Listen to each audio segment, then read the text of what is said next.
As a brief introduction, this is my first meeting taking over as president again. Thank you to the board for their confidence, and thank you to the entire board and the entire membership for your patience this year.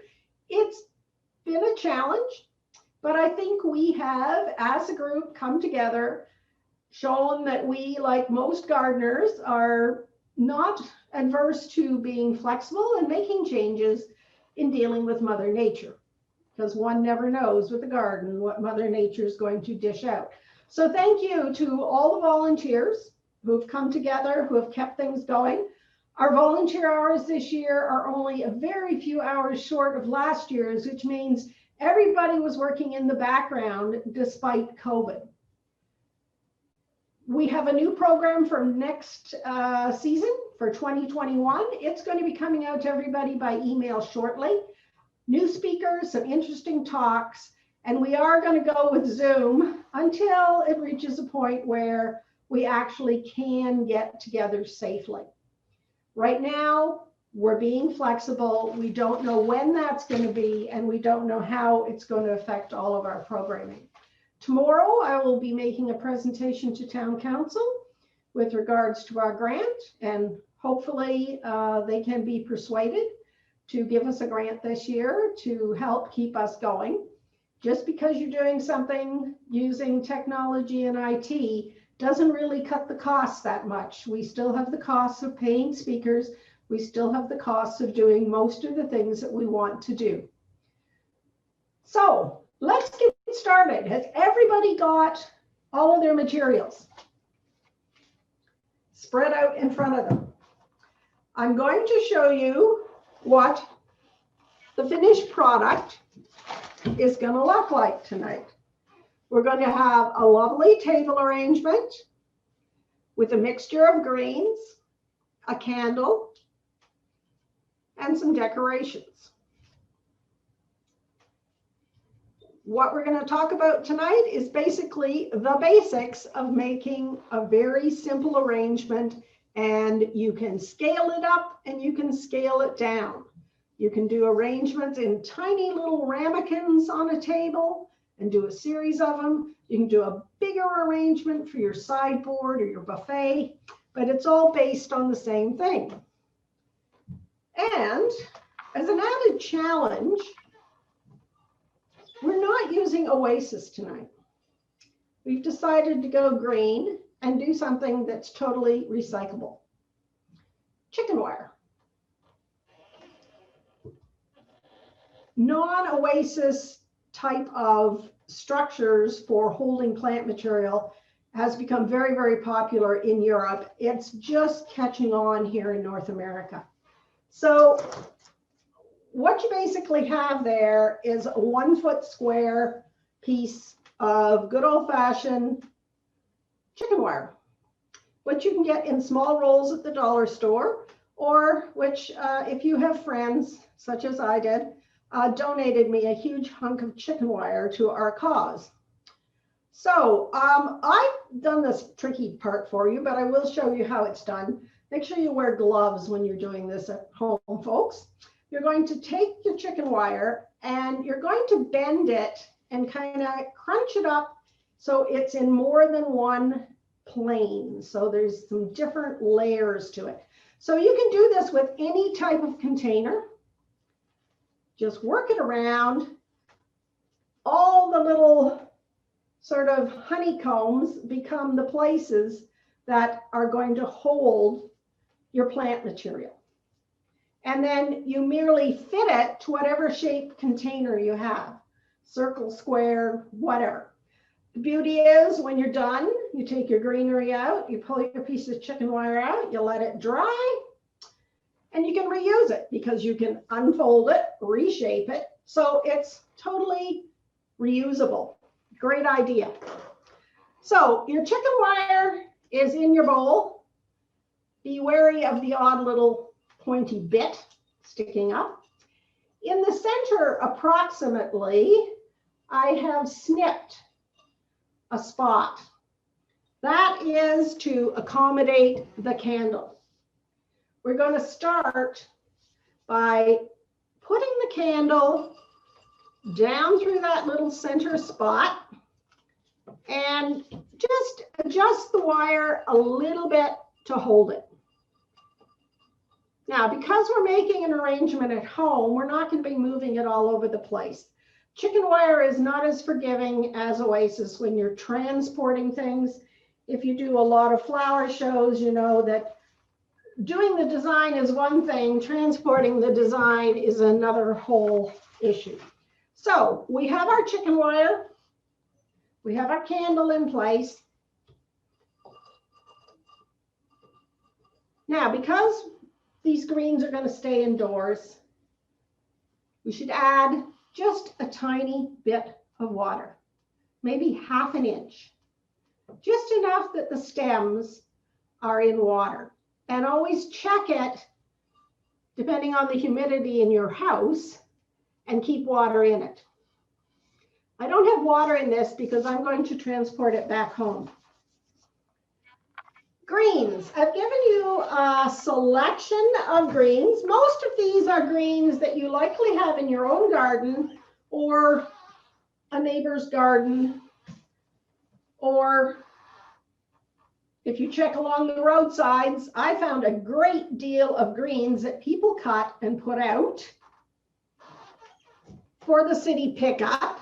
And if you're in the right place at the right time, you can pick up all kinds of greens. I have yet to have anybody in the city come out screaming at me for picking up greens at the end of their driveway.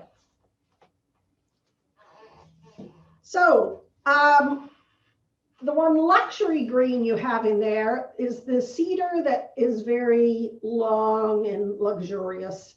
That is actually Canadian Western cedar. I did have to buy it.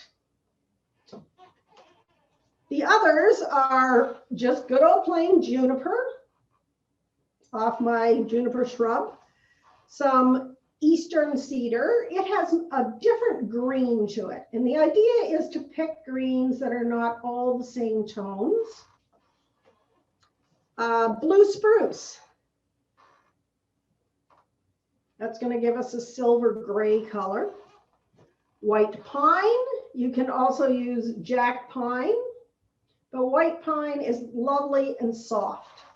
So starting with your arrangement, I have the luxury of a little Lazy Susan, I guess they're called, just to show you. Now, we're making this assuming it's going in the center of the table, and you would like your guests from both sides of the table to see the arrangement equally. The candle is going to be our high point. And because it's a table arrangement, we don't want to get it too high. You don't want to be looking through a forest of trees to see who's sitting across the table from you. So let's start with a little bit of the thicker greenery. We've got spruce. Yours is pre-cut into smaller pieces. I suggest you just put a tiny little fresh cut on the ends of each of these, because these were cut a few days ago. So just a tiny clean cut. Take a few needles off, just enough that you can poke it through the chicken wire and let the chicken wire hold it. The chicken wire will do its job. And there's no right way or wrong way.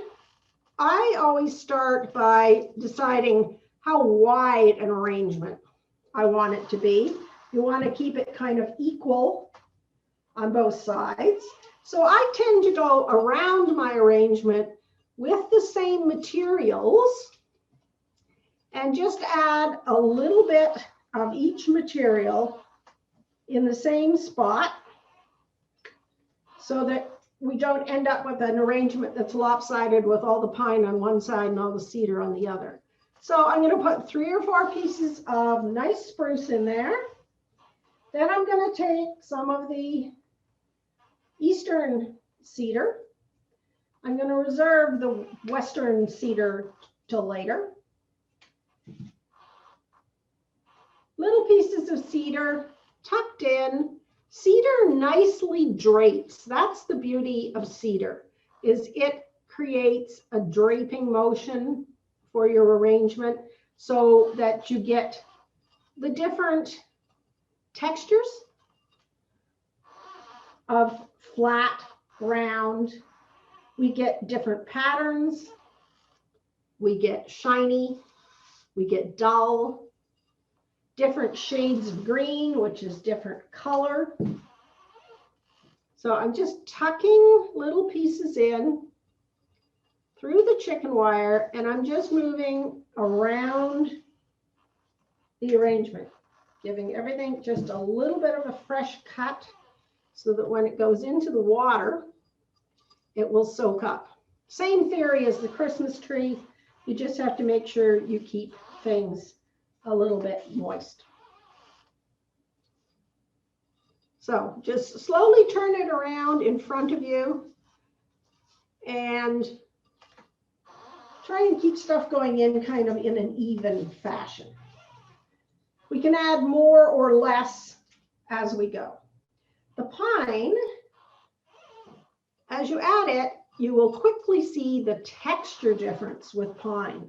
You'll see that the pine gives you that soft but long needles that again just give you some more texture to look at and feel. And by using a variety of greens, we get some different shades of green and gray green. There's a little bit more pine, so I'm just going to turn it around. Keep adding the pine. If you have a piece that you think is a bit too long, that one's a bit too long, I'm going to take it out. I'm going to shorten it up and put it back in. That is actually one of the benefits of chicken wire, is that you can pull things out, adjust them, and put them back in and not be worried that it's all going to crumple.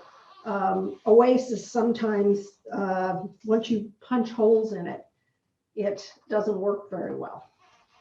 It actually does crumble and fall apart. So just keep moving around and around. The juniper is the one that, if you have any allergies, be a little bit cautious. Some people react to juniper. Gonna tuck it in. You see it has a green gray tone to it, but it also is very small. So you're getting a size difference. You're getting lots of contrast in the shapes of the needles and the colors of the various evergreen needles.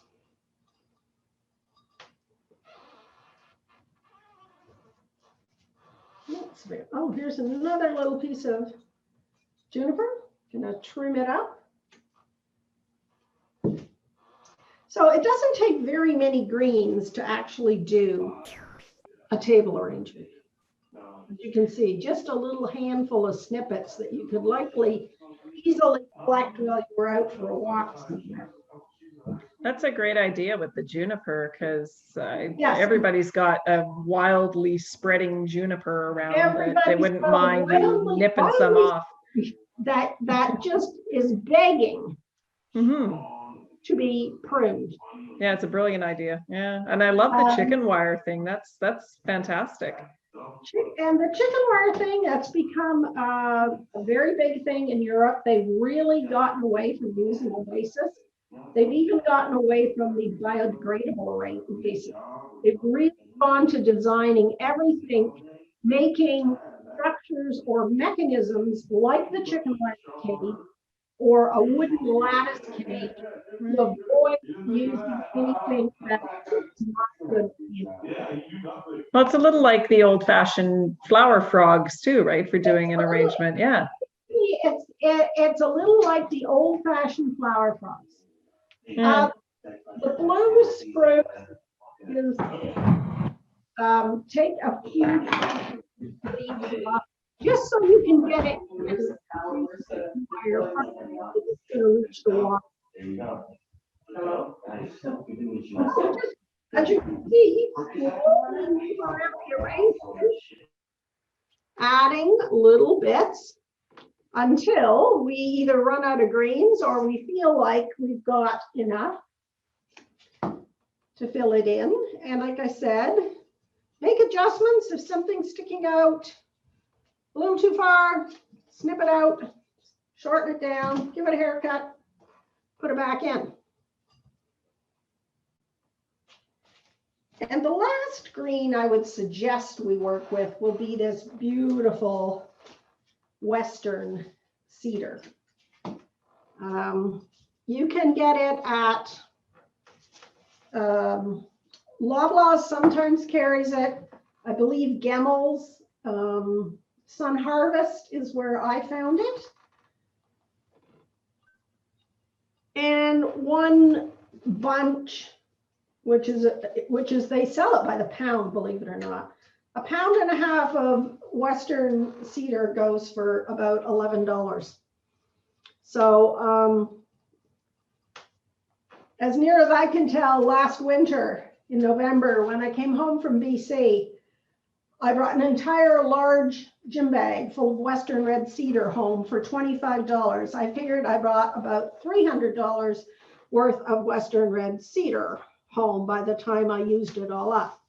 Unfortunately, this year I'm not on the West Coast in November to basically scrounge around my daughter's neighborhood and collect Western cedar off of people's front boulevards as they are discarding it for the pickup.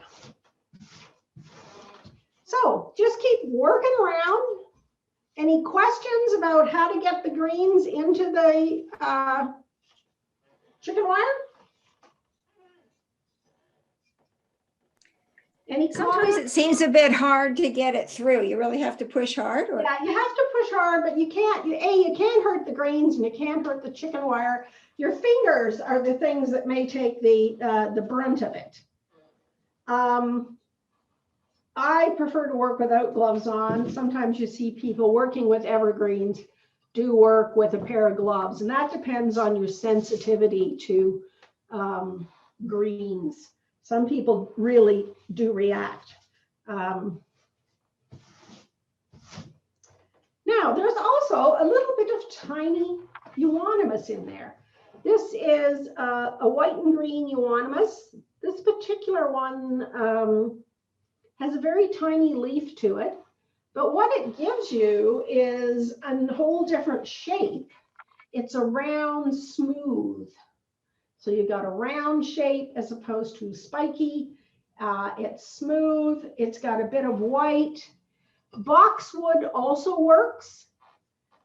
I can't grow boxwood where I live. I know if you live in the city of Kingston, you might have boxwood in your garden.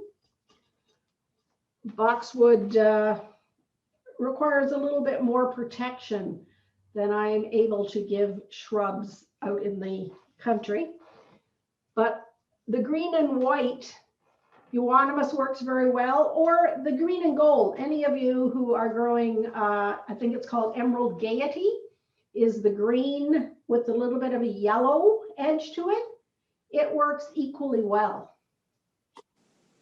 I can grow box here in Gan. Yeah, yes, you see, you're a lot more protected in Gan. You have the influence of the river. If you're in Kingston, I suspect there's the influence of the lake. People can grow things there. I deal with very cold westerly winds out where I am. I'm just far enough off the river. I don't have that luxury. So I've had no luck with holly, no luck with boxwood, and a few other things. So the little bit of euonymus, I mean, you could go out and trim that little handful of euonymus off a shrub and you're not going to hurt your shrub. I cut enough off for 12 people and the shrub looks just fine, and I'm sure it'll be back next year. As a matter of fact, it was getting a little bit too big. So that's all our greens in place, and you're always best to put your greens in first and get your nice shape going. This is basically a circular round design. Like I said, if you had a nice square, maybe Christmas cookie tin that you liked, just line it with plastic. Put your chicken wire in carefully not to puncture the plastic. And you could use a square container if that better suited you. If you want to do a large piece, you're going to basically do the same thing. Find a container you like, find some chicken wire, scrunch it all up, and create your structure to hold your materials. So how is everyone doing there with the greens?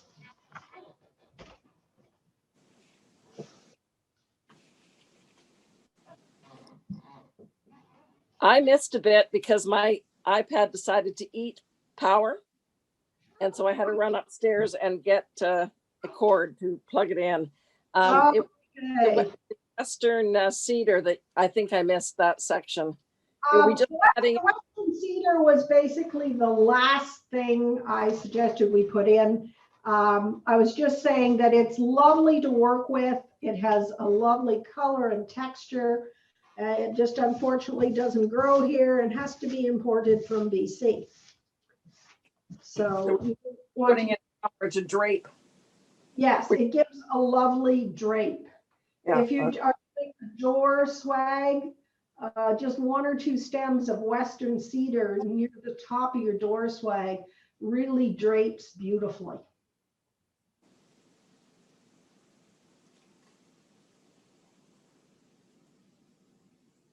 I'm going to give you a minute or 2 to get caught up putting your greens in.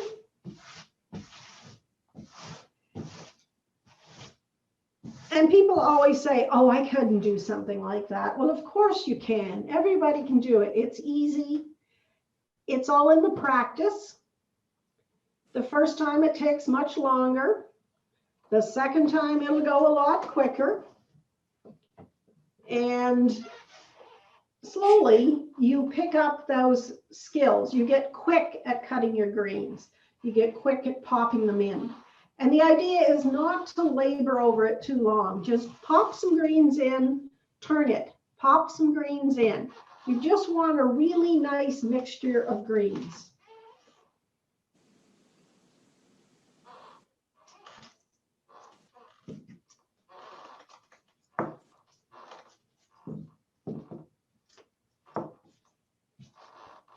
Where can you buy? Times has it. I got mine at Sun Harvest. And I know Gemmell's in Brockville were advertising it. I don't know whether any of the flower shops have it in stock. They may or may not. I haven't seen it anywhere.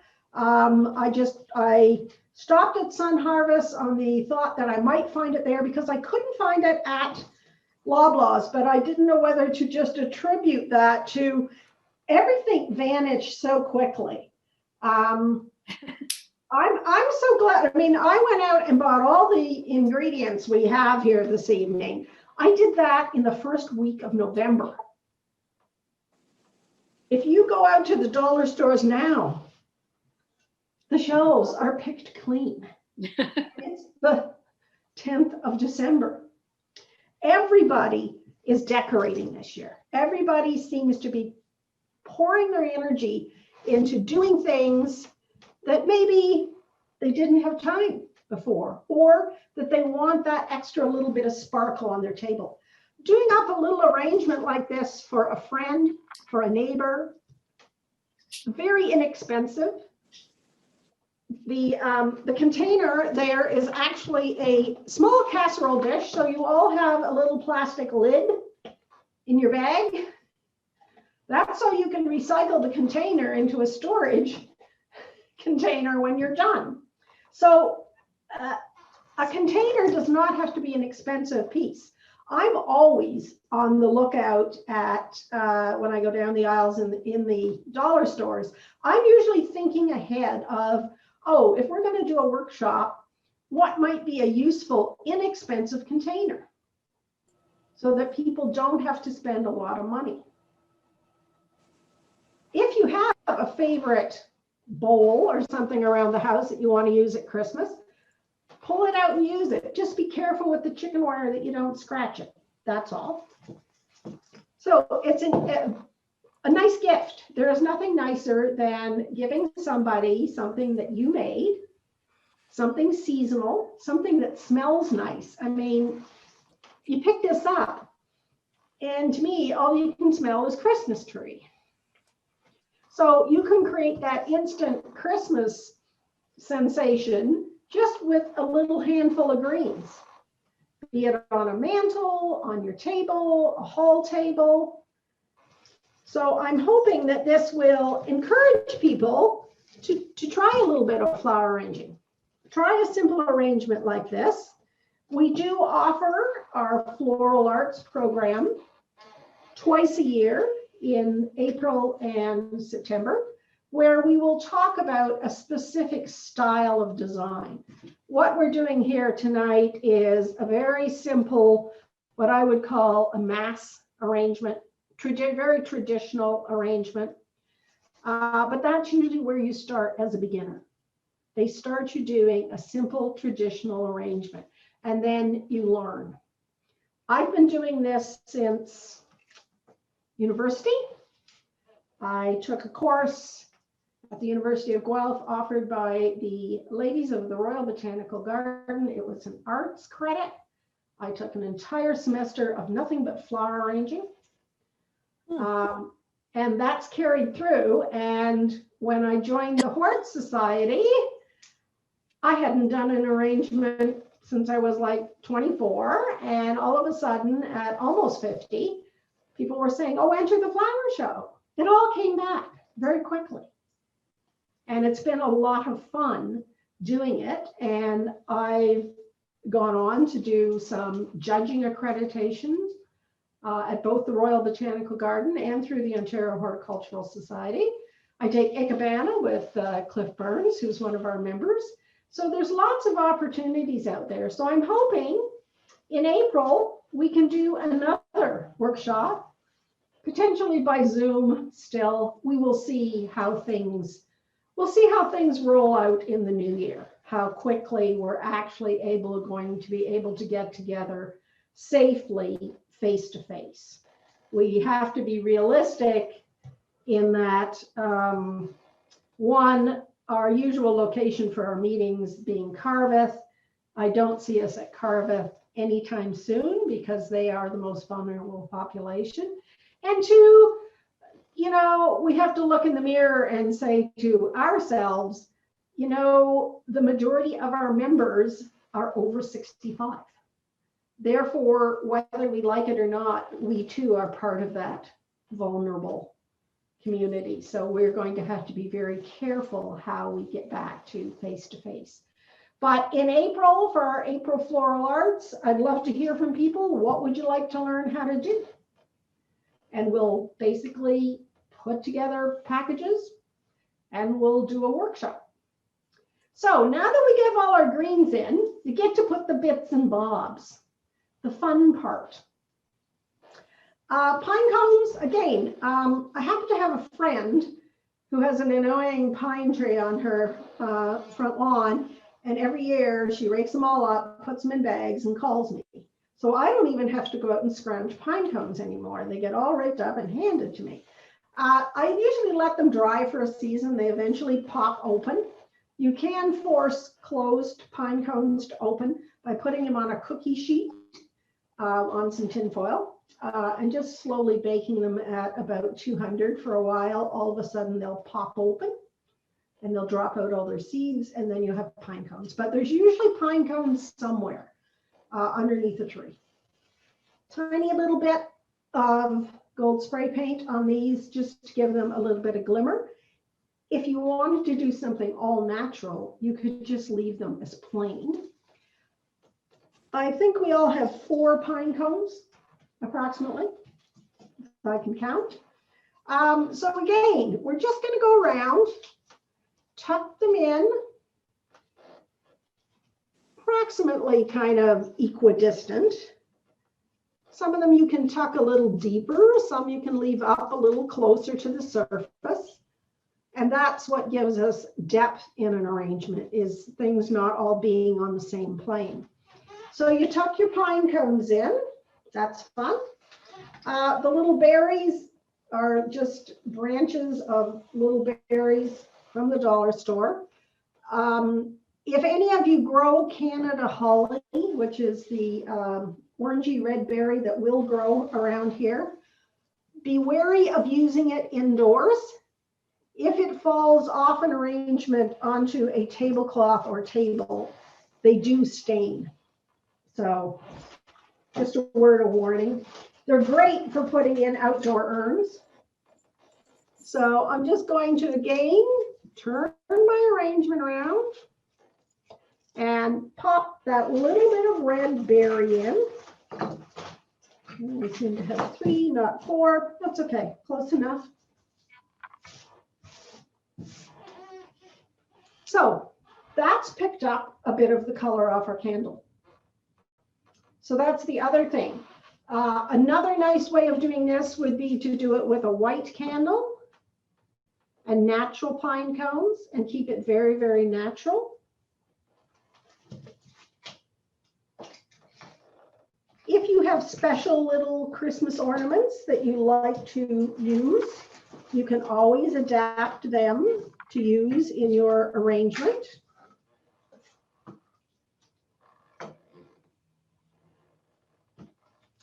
Any other questions?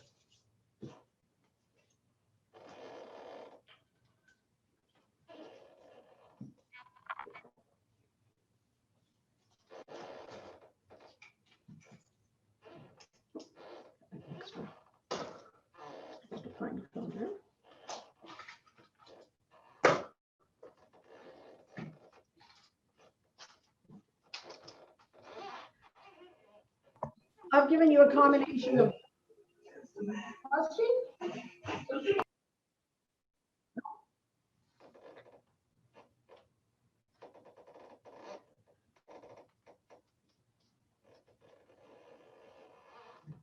The little Christmas balls, again, like I said, dollar store, pick your color scheme. If you have a theme going on in your house, you could do it all in silvers. Silvers and white, silver and red. You could go turquoise blue and silver, whatever suits your fancy. I stuck with the more traditional Christmas colors of red and gold. The little skewers are fabulous because you just pop them in. There's no fiddling with wires. You can wire things into an arrangement, but that is slow and fussy. So I'm just going to work around,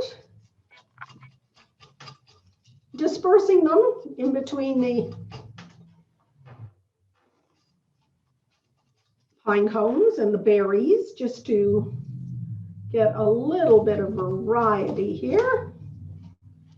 I got one more. Oh, I guess we'll do that. Put that one over there. Put the gold one up there. Just work it down into the chicken wire. If it doesn't go in one spot, just move over and tuck it in another spot. It's bound to go into another spot.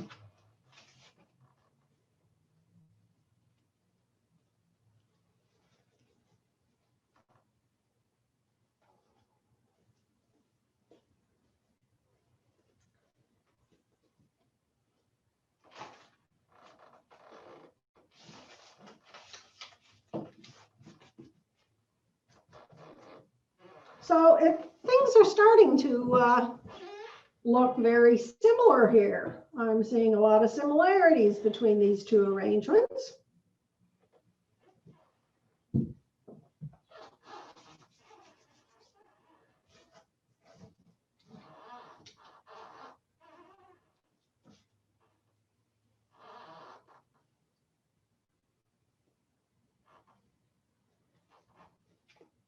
We have our bow to add in. So just fluff it up if it's gotten flattened in the bag. Give it a little fluff. Some of you have plaid ribbon and some of you have a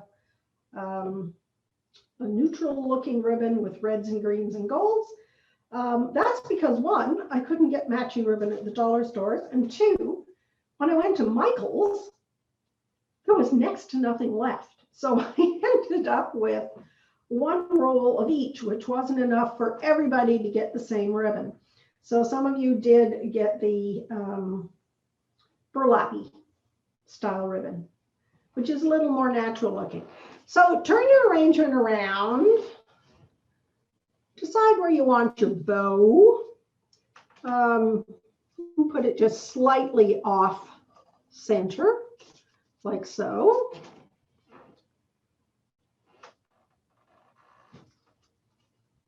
And we have our little bird.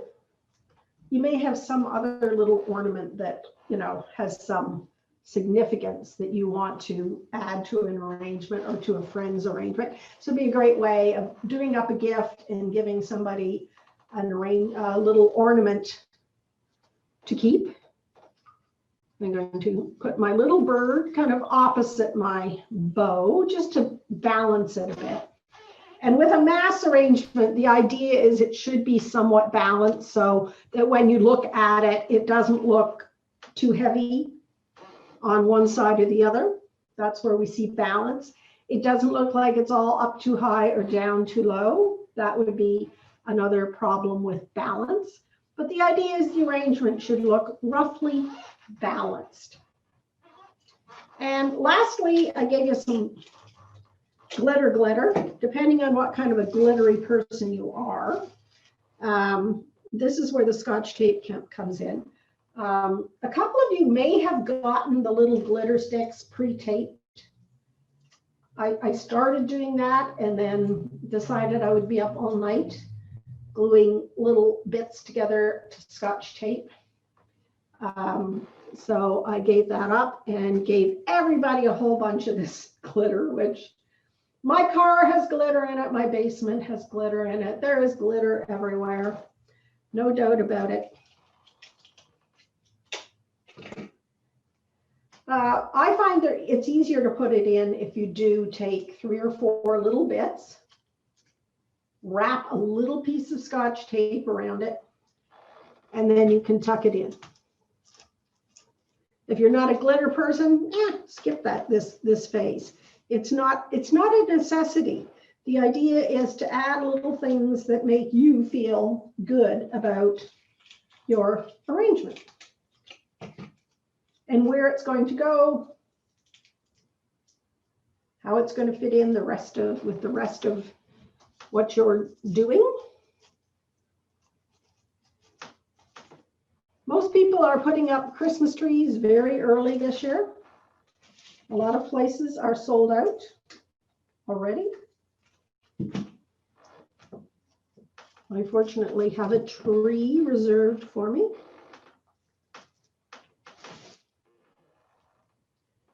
And it may go up this weekend, which is early for me, but seems like a good time to do it. I've noticed lots of Christmas lights as I was driving around town here this evening. Lots of people seem to be out decorating, putting lights up. Everything's looking very festive.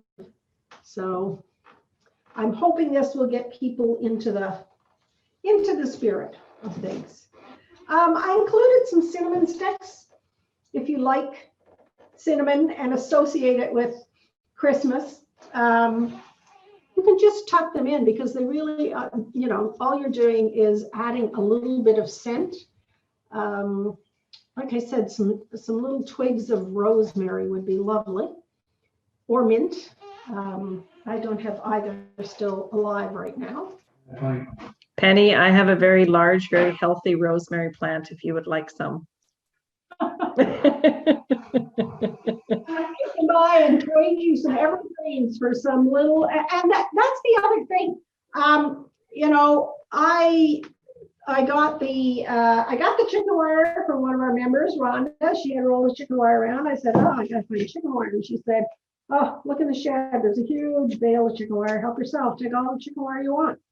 The fine folks who live up in the Glengarry neighborhood of Kingston provided some of these greens. You can always find people who are willing to share, and that's the other thing. I think we all know within the Hort Society, as gardeners, we're willing to share our knowledge.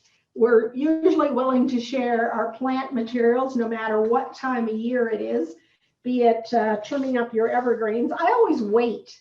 You know, I'll have evergreens that I really wanted to trim this juniper this year, and I thought, no, I can't do it till November. Then I can take that branch off and I will not feel guilty about it because I can cut it all up and I can use it in Christmas arrangements, and therefore I won't feel badly about it. So share. And this year, more than ever, I think we need to stay in touch and we need to communicate with people. It may not be face to face. We may be stuck with Zoom, Skype, good old telephone, snail mail, whatever it is. I think this year people need to hear from family, need to hear from friends, need to hear from neighbors, just to give people that little bit of an uplift. And if making a simple arrangement like this for families or friends pick somebody's spirits up, what a lovely way to do it, by using some natural materials put together by yourself, and to allow someone else to enjoy what Christmas and the holiday season is all about. It's all about sharing. It's all about memories.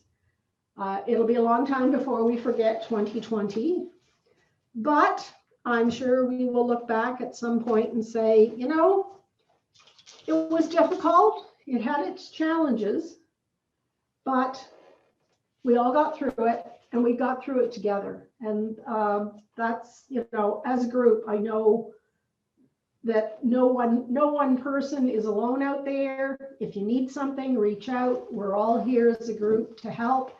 And we're hoping that we can keep doing things like this tonight to keep people inspired, to give them a little more hope, and to continue on with our gardening and sharing. Very nicely said. I have a question, Penny.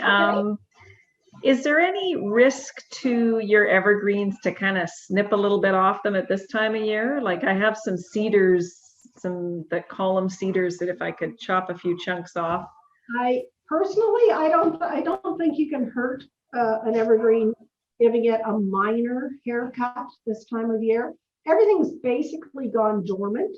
You don't want to do a major pruning this time of year, but if snipping off the odd evergreen this time of year was detrimental, I'd have a lot of dead evergreen. Because every year I go out and I snip to do things. We have a large number of evergreens on our property, and we do go out and prune them, and we always wait and prune them this time of year because then we can give the extra boughs and the things that need clipping out of the way off of our paths and walkways. I give them to my friend Rhonda. She turns them into door swags and urns and wreaths, and so they get used.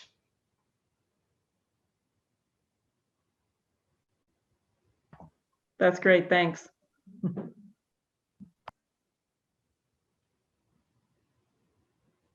I can see little bits of arrangements from here.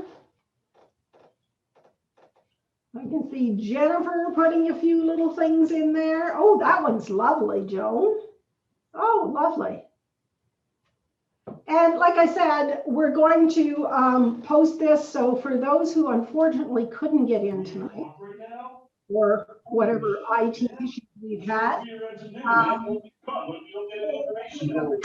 Marianne, that looks gorgeous. Wow, they all look beautiful. Well done, everyone. Lovely. Oh, Marianne. Very nice.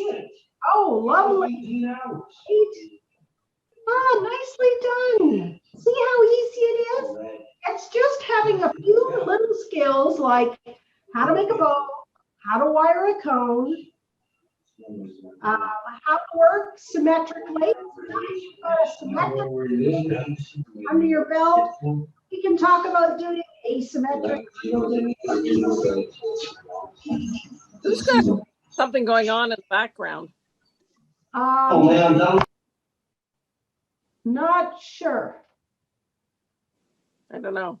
Sounded like a TV show or somebody yelling at their dog. Oh, okay.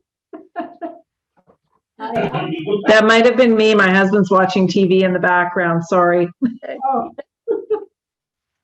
I moved the cats and dogs out of the room before I started this because my son has one little cat that she'd be right up in the middle of this. Like she'd be right up on the table. Yeah. She would be helping out totally.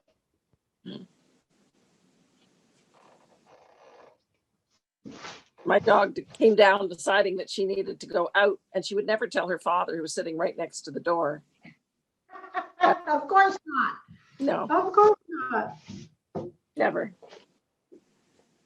What are we doing for time? 8 o'clock right on.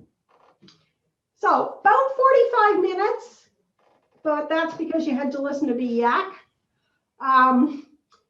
Now that you've done it once, I'm sure you can put one of these together in about 20 minutes.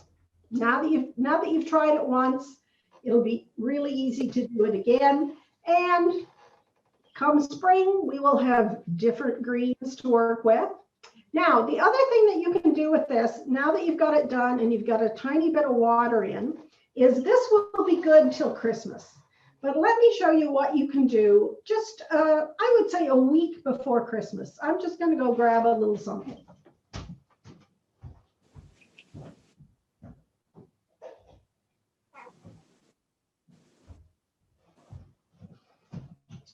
Mini cairns.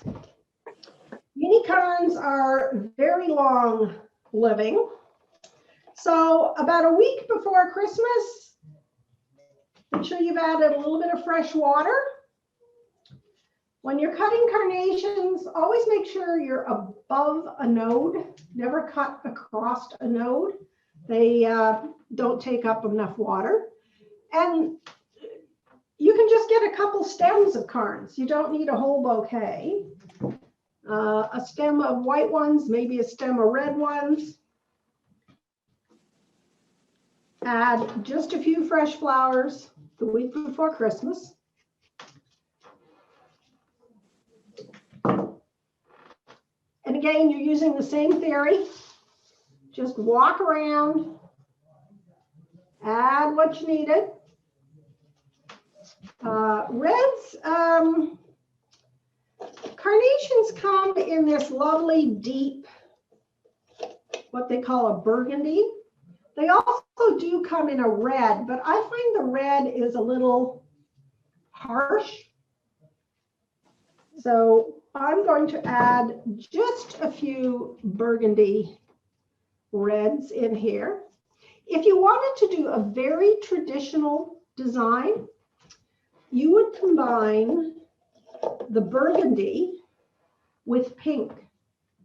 In Victorian times, that was a very popular color combination at Christmas, is burgundy and pink. And it really does look lovely. I have done it for my living room, which is done in a soft green. So a burgundy and pink arrangement looks lovely in there. So here I've added 1, 2, 3, 4, about 5 white cairns and 5 red cairns, which is really just a stem of each. And then just make sure you have enough water, a little extra water in there once the flowers are in there. So there we go. There's an arrangement with a few fresh flowers added the week before Christmas, and it'll be beautiful for 10 days. Carnations I like to use those rather than roses. If you're a rose fan, roses have their limitations in terms of time. I prefer little mini carnations because they are just the right size of flower for this size of an arrangement. So that's what you can do to really dress it up for your Christmas table. You can do the same, something very similar for your mantle if you want. The trick with mantles is not to put the greenery, if you have your fireplace on a regular basis, you really have to watch the water, making sure that the greenery is well watered so it doesn't dry out, won't last as long. So there's our holiday decor. I hope you have enjoyed that. Any last questions? You can send an email to gan.hort.sock@gmail.com. We're looking for feedback on how you think this worked in terms of us moving forward and trying other different things.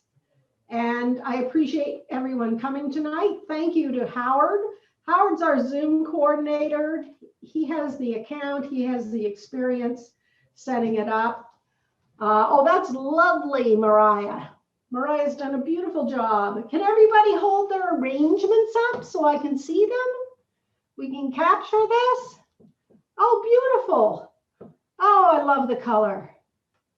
Once you got water in it, it's hard to tilt it, and I got water in mine. Oh, don't tilt it. Anyway, never mind. Mine doesn't have water in it. It's going to have water in when it goes home. Uh-oh, everybody froze. Oh, everybody froze. Well, that may be, if everybody's freezing, that may be the signal that it's 8 o'clock and I've talked enough. I hope everybody enjoyed this, and I hope everyone has a very, very happy holiday season. However you get a chance to celebrate, sit back, relax, and we'll all get together sometime next year face to face. But definitely come on back for another Zoom call. We'll work out the wrinkles and we'll get it working. Happy holidays. Merry Christmas, everyone. Thanks, you. Penny. Bye, Roberta. Bye, everybody. Hi, Marianne. Bye. Bye. Joan. Bye, everybody. Bye-bye. Thanks, Howard. Thank you. Thank you. Bye. Oh, I had one.